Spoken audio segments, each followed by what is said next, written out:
Today I'm going to show you how to make these fun and easy garden markers. You can label them with whatever type of things you're growing in your garden, and they're super quick and easy to make. So let me show you how to do it. We are going to start this project by taking our Terra Cotta air dry modeling clay and working it around in our hands so it is easily pliable. Next, we're going to put our modeling clay down on our table. I learned that if you use parchment paper underneath, it makes it easier to peel up the clay later on.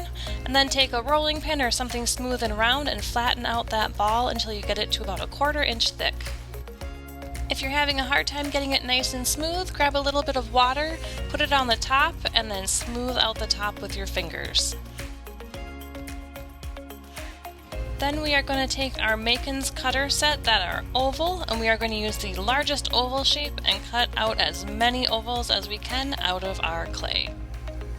Make sure to press all the way down, wiggle a little bit just to make sure it's getting all the way through to the bottom. Once you've got all of your shapes cut out, remove any of the excess clay and set that off to the side.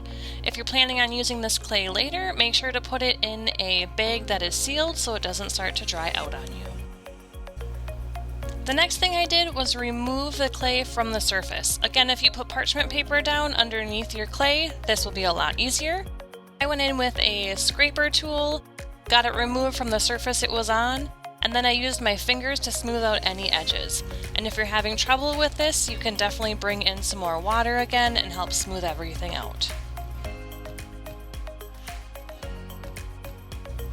Now that we've got all of our ovals removed from the surfaces, we are going to start writing on them. And I'm going to show you a couple different techniques that you can use to write on them. First, I'm taking my double ball stylus and I'm creating a little hole in the top center. And then I'm also using my double ball stylus to write the word Roma for my tomatoes in the garden marker. I did this by gently pressing down over and over again until each of the letters was indented in the clay. The next technique I'm going to try is to use metal stamps. I'm going to use the word Roma just so we can compare easily. I am taking my metal stamps and I will stamp each of the letters. The third technique we're going to try is using those metal stamps again, and this time we're not going to push as hard, just to see what it looks like when it's a softer effect without these circles that surround the letters. The fourth technique we're trying out is to write with a toothpick or a paperclip. So here I'm just going to open up my paperclip and basically handwrite with the point of the paperclip the word Roma into the clay. Technique number 5 is to use rubber alphabet stamps and spell out the word Roma.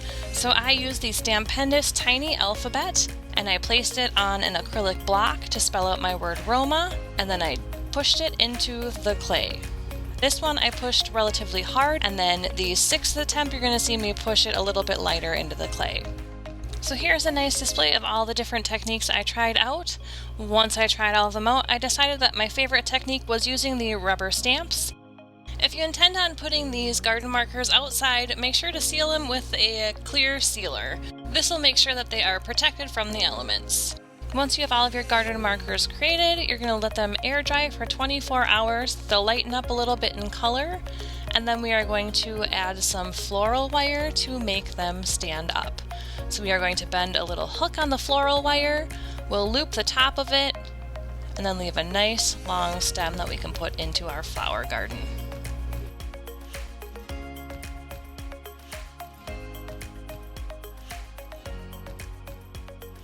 You can find all the supplies to make this project at craftsdirect.com and go over to the Projects tab.